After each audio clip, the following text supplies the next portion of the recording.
Good morning, children. Today we are going to discuss a new topic in chemical kinetics. This is the last and important topic which we expect as an essay in board examinations, particularly in AP Telangana senior intermediate course. ఇప్పుడు మనం చెప్పుకోబోయే ఈ topic అనేది chemical కైనెటిక్స్లో last topic. ఇది రేపు మనకు intermediate public ఎగ్జామినేషన్స్లో ఎస్సేగా ఇవ్వటానికి అవకాశం ఉన్న important topic. Effect of temperature on rate of a chemical reaction. Effect of temperature and rate of a chemical reaction. జనరల్గా మనకు తెలుసు, ఏదైనా ఒక కెమికల్ రియాక్షన్ ఉన్నట్లయితే రూమ్ టెంపరేచర్ కన్నా హై టెంపరేచర్స్లో అది చర్య వేగంగా జరుగుతున్నట్టు మనకు కనిపిస్తూ ఉంటుంది. మనకు ఉదాహరణకు మీకు సీనియర్ ఇంటర్ ప్రాక్టికల్స్లో కూడా వస్తుంది. ఆక్సాలిక్ యాసిడ్ని కార్బన్ డైఆక్సైడ్గా ఆక్సిడైజ్ చేసే రియాక్షన్లో పొటాషియం పర్మాంగనేట్ని ఉపయోగించి జరిపే చర్యలో రూమ్ టెంపరేచర్ కన్నా కూడా హై టెంపరేచర్స్లో రియాక్షన్ రేట్ అనేది ఎక్కువగా ఉంటుంది. అందుకే మనం ఆక్సాలిక్ యాసిడ్ రూమ్ టెంపరేచర్ వద్ద చాలా స్లోగా జరుగుతూ ఉంటుంది. అలాంటి రియాక్షన్కి ఎండ్ పాయింట్ డిటెక్ట్ చేయడం అనేది వాల్యూమెట్రిక్ అనాలిసిస్ కష్టం కాబట్టి మనం ఆక్సాలిక్ యాసిడ్ని బాగా హీట్ చేసి ఆ తరువాత పొటాషియం పర్మాంగనేట్తో మనం వాల్యూమెట్రిక్ అనాలిసిస్లో టైట్రేట్ చేస్తూ ఉంటాం. ఇది మీకు సీనియర్ ఇంటర్ ప్రాక్టికల్లో మీకు చేసి చూపిస్తారు. This is one of the important in practicals also. కాబట్టి టెంపరేచర్ ఎక్కువగా ఉన్నప్పుడు రేట్ ఆఫ్ ద రియాక్షన్ అనేది ఎక్కువగా ఉంటుంది అనేది జనరల్గా మనకు తెలిసిన అంశం. ఇప్పుడు మనకు తెలియాల్సింది ఏంటంటే ఈ రేటు అనేది ఏ రకంగా ఈ చర్యను ప్రభావితం చేస్తుంది, ఎంత టెంపరేచర్ వద్ద ఎంత రేట్ ప్రభావితం అవుతుంది అనే అంశాలను మనం తెలుసుకోబోతున్నాం. సాధారణంగా ప్రతి 10 డిగ్రీల centigrade increase of every 10 degrees centigrade temperature, the rate of the reaction is approximately double. అంటే రూమ్ టెంపరేచర్ అంటే 27 degrees centigrade వద్ద ఒక చర్యను చేసినప్పుడు ఆ చర్య రేటు కన్నా ఒక 10 degrees centigrade పెంచి అంటే 37 degrees centigrade వద్ద ఆ చర్యను జరిపినట్లయితే దాని రేటు రెట్టింపు ఉన్నట్లుగా గమనించారు. దానికన్నా ఇంకా 10 degrees కంటే దానికన్నా డబుల్ అవుతుందన్నమాట.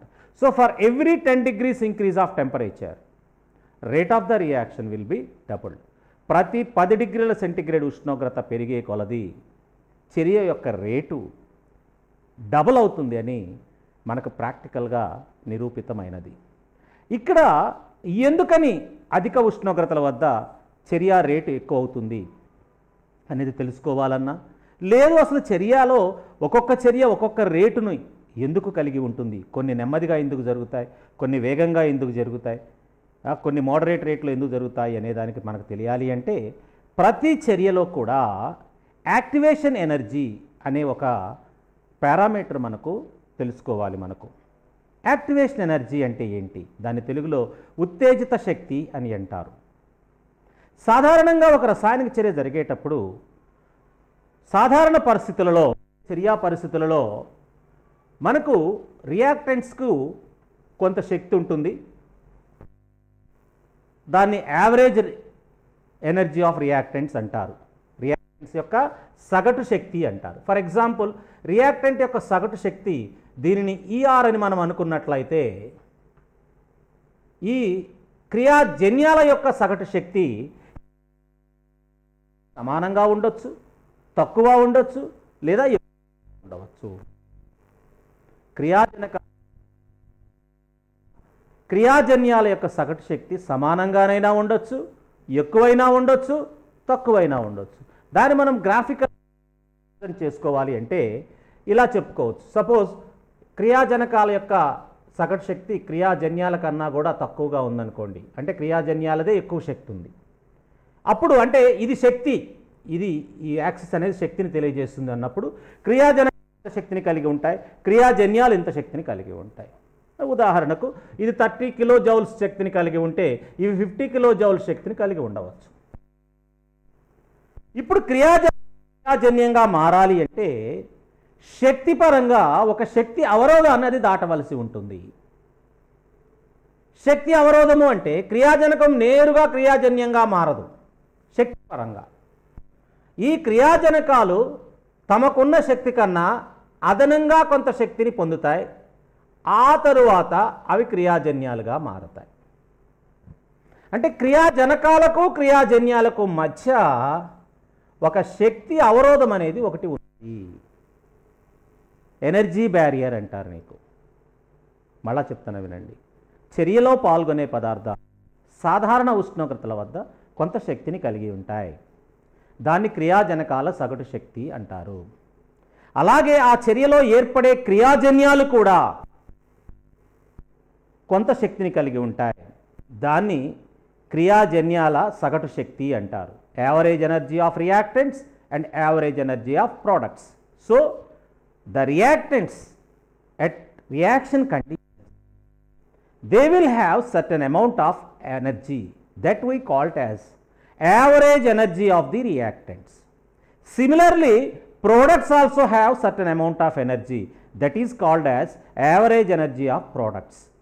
In the point of energy, reactants will never directly converted into products.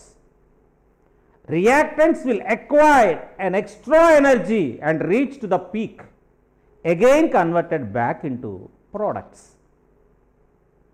This can be explained by two methods. What is activated complex theory or molecular collision theory. In present scenario, in our syllabus, that molecular collision theory was not deleted from the syllabus. So we are discussing or concentrating only on complex theory. ఈ complex థియరీలో ఏం చెప్తుంది? For example మనకు H2 plus I2, H2 plus I2 అంటే hydrogen మరియు iodine, ఇవి రెండూ కలిసి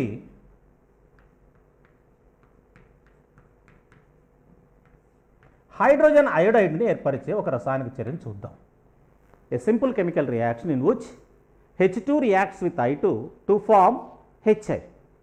ఇక్కడ మనకు in H2 there is a bond between two hydrogen atoms. In I2 also there is a bond between two iodine atoms. So ఇక్కడ మనకి ఏం చెప్తుందంటే when this reaction is first, these reacting molecules should collide with each other. Because of that collisions or interactions, whatever you may call, they form activated complex. This is an intermediate product. Activated complex means the bond between hydrogen and hydrogen are weakened, iodine and iodine are weakened, and a new bonds are formed between hydrogen and iodine. Because of that, a new complex is formed.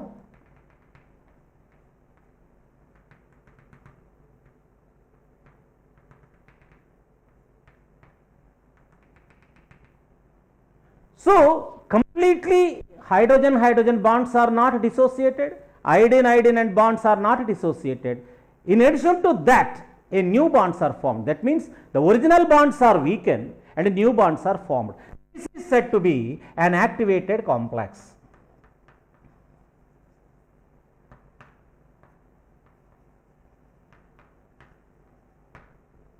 This is formed due to the molecular collisions between hydrogen and iodine. Now, this is a reversible reaction. That means the complex may converted back into original reactant molecules also, or it may convert into a new compound and HL. That means the bonds between hydrogen and iodine are completely dissolved. The bonds between hydrogen and iodine are strengthened. So these are products.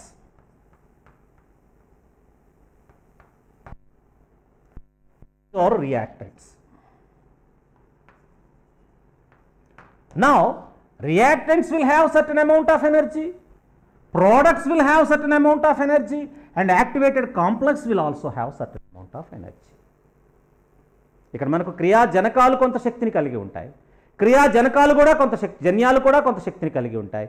ఈ మధ్యస్థంగా ఏర్పడిన ఈ ఉత్తేజిత సంశ్లిష్టం కూడా కొంత శక్తిని కలిగి ఉంటుంది. కాకపోతే ఈ ఉత్తేజిత సంశ్లిష్టం యొక్క శక్తి ఈ రెండిటి కన్నా కూడా ఎక్కువగా ఉంటుంది. ఈ రెండిటి యొక్క శక్తుల్లో కాస్త ఈక్వల్గా ఉండొచ్చు, ఎక్కువ ఒకటి తక్కువ ఉండొచ్చు. బట్ ఇది మాత్రము ఈ రెండిటి కన్నా కూడా ఈ యాక్టివేటెడ్ కాంప్లెక్స్ యొక్క శక్తి చాలా ఎక్కువగా ఉంటుంది. దాన్నే ఇక్కడ మనం చూపిస్తున్నాం అన్నమాట. This is the energy of activated complex. ఈ మినిమం అమౌంట్ ఆఫ్ ఎనర్జీకి అది రీచ్ అయినప్పుడు మాత్రమే రియాక్ట్ అనేది మారుతుంది. This minimum amount of energy is set to be threshold energy.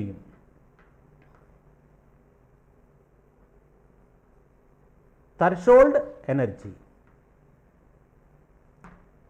కనీసపు సగటు శక్తి అంటారు దాన్ని. ఇది సగటు శక్తి, రియాక్టెంట్స్ యొక్క సగటు శక్తి. ఇది కనీసపు శక్తి, సంశ్లిష్ట సమ్మేళనం యొక్క శక్తి.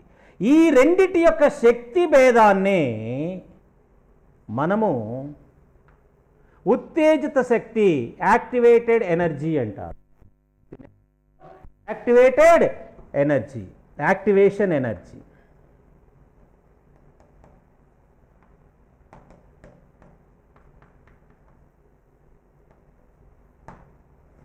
ఉత్తేజిత శక్తి అంటారు. This activation is more than the average and as well as average energy of the product. ఒక చర్య యొక్క రేటు అనేది దేని మీద ఆధారపడి ఉంటుందంటే ఈ యాక్టివేషన్ ఎనర్జీ మీదనే ఉంటుంది. Difference between energy, average energy of the reactants and threshold energy. ఒక చర్య యొక్క థర్షోల్డ్ ఎనర్జీకి రియాక్టెంట్స్ యొక్క యావరేజ్ ఎనర్జీకి మధ్య ఉన్న భేదాన్నే యాక్టివేషన్ ఎనర్జీ అంటారు. ఈ యాక్టివేషన్ ఎనర్జీ అనేది తక్కువగా ఉంటే చర్య వేగంగా జరుగుతుంది, ఎక్కువగా ఉంటే చర్య నెమ్మదిగా జరుగుతుంది. The rate of the chemical reaction will depend upon the extent of average activation energy. If average this activation energy is more, rate of the reaction will be less. Activation energy is less, rate of the energy will be more. Now, if you want to show the effect of temperature on this, we can draw like this. Suppose for example, at certain temperature, the activation energy will be like this.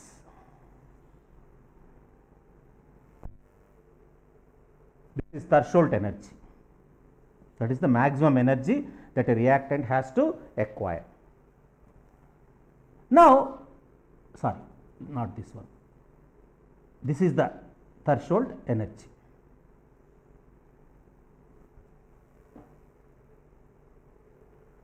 If you increase the temperature, then the graph will be like this. That means now here at T1 temperature, at normal temperature, this is T1 temperature, these are the fraction of molecules. These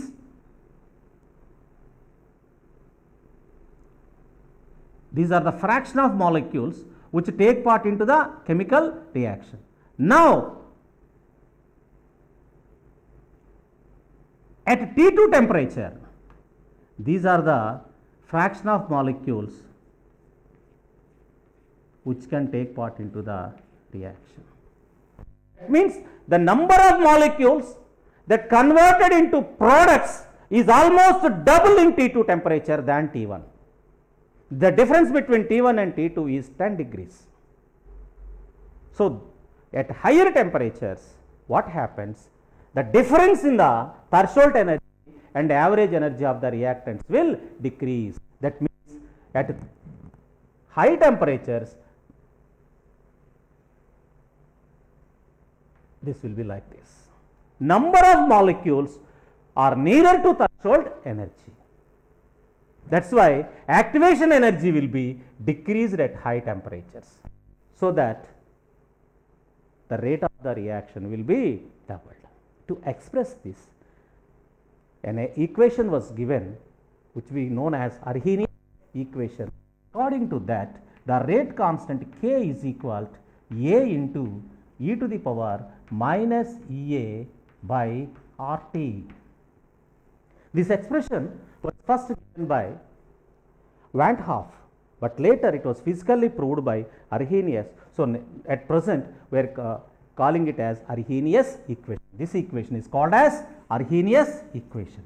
In this Arrhenius equation, A is Arrhenius factor and EA is the activation energy, R is the gas constant and T is the temperature.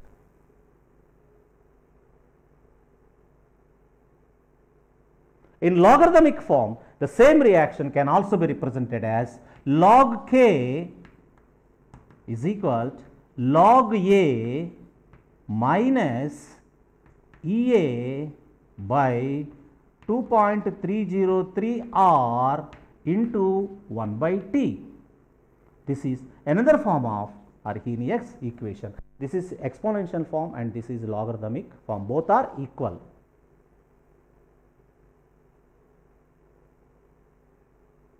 So, to express this in two different temperatures, for example,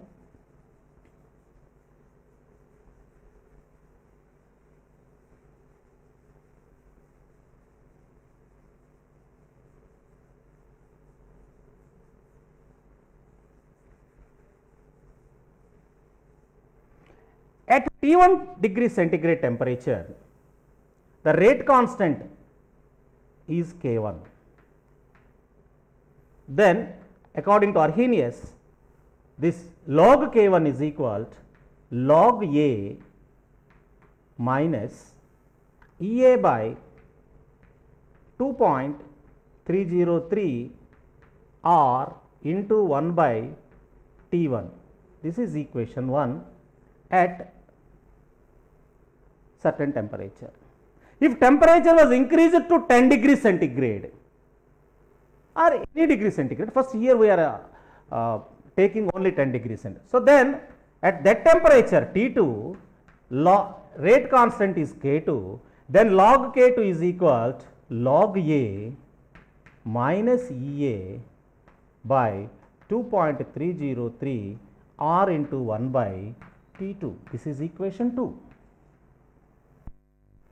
When equation 1 is subtracted from equation 2, equation 1, equation 2 minus equation 1. If equation 1 is subtracted from equation 2, then log K2 minus log K1 is equal to, this AA will be cancelled, EA 2.303 R into 1 by T1 minus 1 by T2. Because here you have a negative sign, to avoid that negative sign, instead of keeping negative sign here, this T1 minus T2 was written here. So, it can also be written as, this log K2 minus log K1 can be written as log K2 by K1, because in logarithmic form minus is nothing but division. Log K2 minus log K1 is equal to log K2 by K1. ఇక్కడ log K2 by K1 అన్నా log K2 minus log K1 అన్నా ఒకటే. లాగరిథమిక్స్ లో minus అంటేనేమో division, plus అంటేనేమో multiplication. కాబట్టి ఇక్కడ దీన్ని ఈ రకంగా మనం రాసుకోవచ్చు. This log K2 by K1 is equal to EA by 2.303 into R into T2 minus T1 by T1 into T2. So, this is the expression which is useful to calculate rate constants or activation energies or the rates at different temperatures if we know the remaining factors. Here K2 is the rate constant at higher temperature, K1 is the rate constant at lower temperature, EA is the activation energy, R is the gas constant, T2 is the high temperature, T1 is the lower temperature. So, this is another form of Arrhenius equation by which we can calculate activation energies or here this log K2 by K1 is said to be reaction coefficient. దాన్ని మనం ఏమంటారంటే reaction coefficient అని అంటారు. ఈ reaction coefficient అనేది జనరల్గా 10 degree సెంటిగ్రేడ్కి మనకు ఎంత ఉంటుందంటే నియర్లీ 2 డబుల్ ఉంటుందని చెప్పుకున్నాం. ఇందాకనే మనం చెప్పుకున్నాం for every increase of 10 degrees centigrade, the reaction will be the rate of the reaction is double to its initial rate అని చెప్పుకున్నాం. అంటే 10 డిగ్రీ సెంటిగ్రేడ్ టెంపరేచర్ మనం పెంచినట్లయితే మనకు రేట్ అనేది డబల్ అవుతుంది. దీన్ని మనం ప్రూవ్ కూడా చేయవచ్చు. ఎలా అంటే ఫర్ ఎగ్జాంపుల్ ఒక రియాక్షన్ మనం తీసుకుందాము. ఏ రియాక్షన్లోనైనా రూమ్ టెంపరేచర్ వద్ద యాక్టివేషన్ ఎనర్జీ అనేది ఎంత ఉంటుందంటే 55 కిలోజౌల్స్ ఉంటుంది. 55 కిలోజౌల్స్ ఉంటుంది. కాబట్టి సేమ్ ఎక్స్ప్రెషన్ మనం ఇక్కడ రాస్తున్నాను. log K2 by K1 is equal to EA 55 kilojoules అన్నాను కాబట్టి ఇట్ ఈస్ 55,000 జౌల్స్ అవుతుంది బై 2.303 ఇంటూ ఆర్ అనేది గ్యాస్ కాన్స్టెంట్, దీని వాల్యూ 8.314 ఉంటుంది. అలాగే ఈ T1 అనేది రూమ్ టెంపరేచర్ 300, T2 అనేది 310గా మనం పరిగణలోకి తీసుకుంటే ఇట్ విల్ బి బై 300 ఉంటుంది. సో ఇది log K2 బై. ఇప్పుడు ఈ వాల్యూస్ మొత్తాన్ని మనం సబ్స్టిట్యూట్ చేసుకుంటే log K2 by K1 value ఎంత వస్తుందంటే 0.30887 వస్తుంది. 0.30887 వస్తుంది. ఇప్పుడు మనకు కావాల్సింది ఏంటంటే K2 by K1 value. Therefore K2 by K1 is equal antilog of this, antilog of 0.30887. ఇది ఎంత వస్తుందంటే 2.03 అవుతుంది. అంటే అప్రాక్సిమేట్గా ఇది 2కి ఈక్వల్గా ఉంటుంది. కాబట్టి rate constant of higher temperature by rate constant of lower temperature when temperature difference is 10 degrees centigrade, this is said to be rate coefficient. So it will be equal to 2. That means for every 10 degrees centigrade increase of temperature, the rate of the reaction will be the doubled. ఇక్కడ మనం తీసుకున్నట్లయితే ఈ ఎక్స్ప్రెషన్స్లో మనకు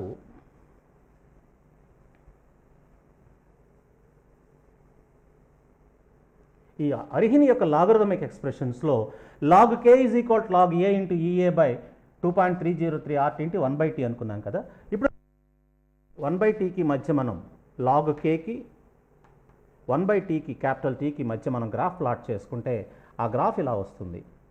ఈ slope వచ్చేసి EA by RTకి సమానం అవుతుంది. నెగటివ్ స్లోప్ ఇది మైనస్ EA by RT అనేది మనకు నెగటివ్గా ఉంటుంది. కాబట్టి slope is EA by RT అవుతుంది అన్నమాట. So this regarding the effect of temperature in the rate of a chemical reaction. అలా గ్రాఫికల్గా కూడా మనము స్లోప్ వాల్యూ తెలిసినట్లయితే slope is equal EA by RT కాబట్టి EA is equal RT into slope వేసుకున్నట్లయితే slope value మనకు తెలిసినట్లయితే RT into slope value will gives us activation energy at that temperature. So ఈ గ్రాఫ్స్ కూడా చాలా ఇంపార్టెంట్, ఎందుకంటే మనకు కాంపిటేటివ్ ఎగ్జామినేషన్స్లో గ్రాఫ్స్ ముఖ్యంగా అడుగుతూ ఉంటాడు. నెగిటివ్ వాల్యూ ఎక్కడైనా వస్తే స్లోప్ నెగిటివ్గా ఉంటుంది, పాజిటివ్ వాల్యూ అయితే స్లోప్ పాజిటివ్ ఉంటుంది. సో ఇది 1కి 2 సార్లు ఈ వీడియోని మీరు చూడండి. It is very easy and ఇది ఎస్సేగా రావడానికి అవకాశం ఉంటుంది. అలాగే దీని మీద బేస్ చేసుకొని మనకు ప్రాబ్లమ్స్ కూడా వస్తే, ఒక ప్రాబ్లం అంటే అలాగే వస్తుంది. యాక్టివేషన్ ఎనర్జీ ఇస్తారు, టెంపరేచర్స్ ఇస్తారు, దాన్ని ఆ టెంపరేచర్స్ని మనం కెల్విన్ స్కేల్లో తీసుకొని ఈ రకంగా మనం సబ్స్టిట్యూట్ చేసుకున్నట్లయితే మనకు యాక్టివేషన్ ఎనర్జీని కూడా మనం క్యాలిక్యులేట్. ఒక్కోసారి యాక్టివేషన్ ఎనర్జీ ఇవ్వకుండా మనకు activation energy rate constants 2 temperature వద్ద రేట్ కాన్స్టెంట్స్ ఇస్తారు, దాన్ని బట్టి కూడా మనము యాక్టివేషన్ ఎనర్జీని మనం క్యాలిక్యులేట్ చేయవచ్చు. సో ప్రాబ్లం చూద్దాం. ఇక్కడ rate constant of the reaction is doubled when temperature is increased from 298 to 308 K. Then calculate the activation energy. So దీనికి మనకు అర్హీనియస్ ఈక్వేషన్ మనకు ఉపయోగపడుతుంది. ఆ ఈక్వేషన్ ఏంటంటే log K2 by K1 is equal to EA by 2.303 R into T2 minus T1 by T1 T2. So అది మనకు Arrhenius equation. ఇప్పుడు ఈ ప్రాబ్లంలో మనకి ఏమేమి వాల్యూలు ఇచ్చాడు? Rate constant of the reaction is, అంటే రేట్ కాన్స్టెంట్ T1 టెంపరేచర్ వద్ద, దట్ ఈస్ T1 ఈజ్ 298. అప్పుడు రేట్ కాన్స్టెంట్ K1 1 అనుకున్నట్లయితే టెంపరేచర్ 308K వద్ద K2 ఏమవుతుందంటే డబల్ అవుతుందంటే 2 అవుతుంది. సో మనకు T1 ఇచ్చాడు, T2 ఇచ్చాడు, K1 ఇచ్చాడు, K2 ఇచ్చాడు. గ్యాస్ కాన్స్టెంట్ R అనేది కాన్స్టెంట్ వాల్యూ 8.314 జౌల్స్. కాబట్టి ఈ వాల్యూస్ని మనం ఇక్కడ సబ్స్టిట్యూట్ చేసుకున్నట్లయితే పై ఎక్స్ప్రెషన్లో మనకు యాక్టివేషన్ ఎనర్జీని మనం క్యాలిక్యులేట్ చేయొచ్చు. కాబట్టి log equal EA by 2.303 into 8.314, this is R value, into 308 minus 298 by 308 into 298. So ఈ రెండింటి యొక్క వాల్యూ యొక్క డిఫరెన్స్ వచ్చేసి 10 కాబట్టి ఇది లాగ్ 2కు సమానం అవుతుంది. లాగ్ 2 వాల్యూ వచ్చేసి 0.3010. మనకు లాగరిథమిక్ టేబుల్లో లాగ్ 2 యొక్క వాల్యూ మనం తీసుకున్నట్లయితే 0.3010 అవుతుంది. 0.3010 is equal EA by 2.303 into 8.314 into ఈ రెండు యొక్క డిఫరెన్స్ 10 బై 308 ఇంటూ 298 వస్తుంది. కాబట్టి మనకు EA కావాలి కాబట్టి EA is equal 0.3010 into 2.303 into 8.314 into 308 into 298 by 10. ఈ మొత్తం కూడా మనం లాగరిథమ్స్ ఉపయోగించి సబ్స్టిట్యూట్ చేసినట్లయితే దీని వాల్యూ ఎంత వస్తుందంటే 5289.7 జౌల్స్ వస్తుంది. కాబట్టి కిలో జౌల్స్ అంటే 52.89, మనము అప్రాక్సిమేట్గా 52.9 కిలో జౌల్స్గా చెప్పుకోవచ్చు. This is activation energy when temperature of the reaction was increased from 298 to 308, where in this particular reaction the rate constant is doubled.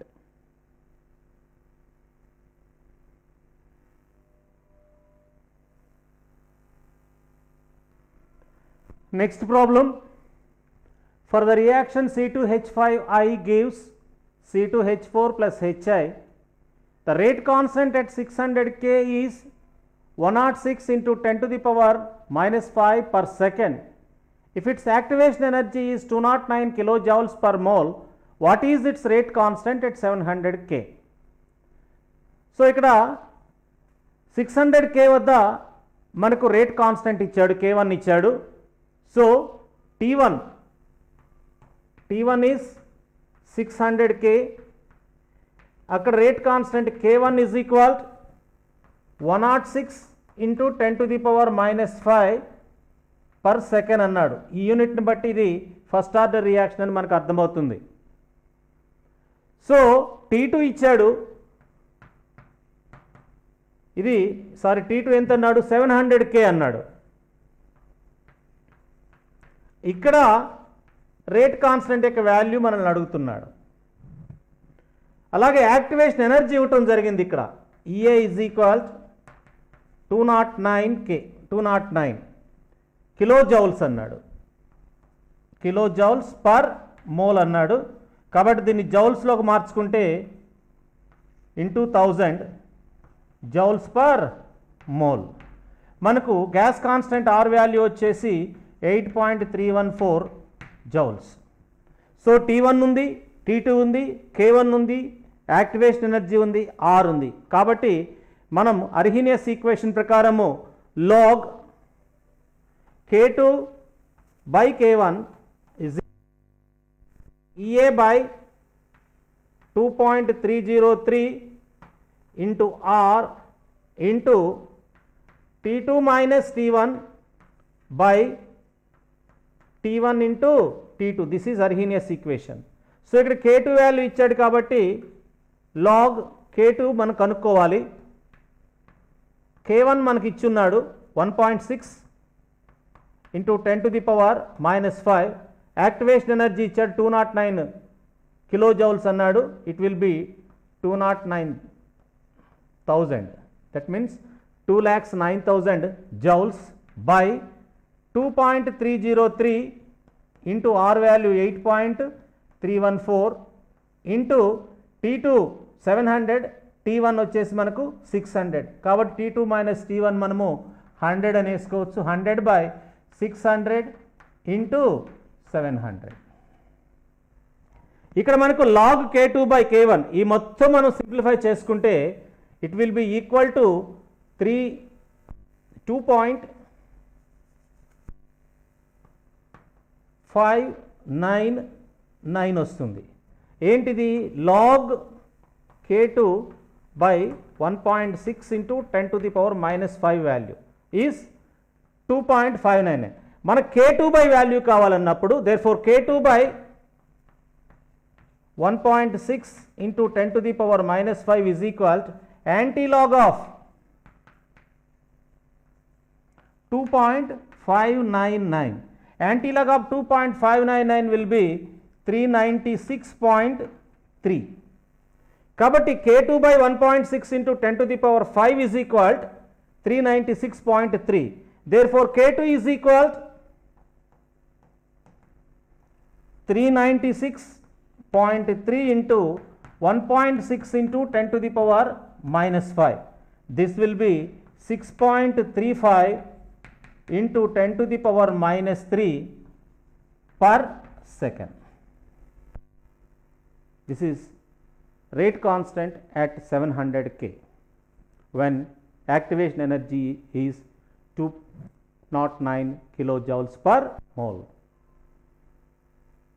Since it is a first order reaction, its rate constant unit will be per second.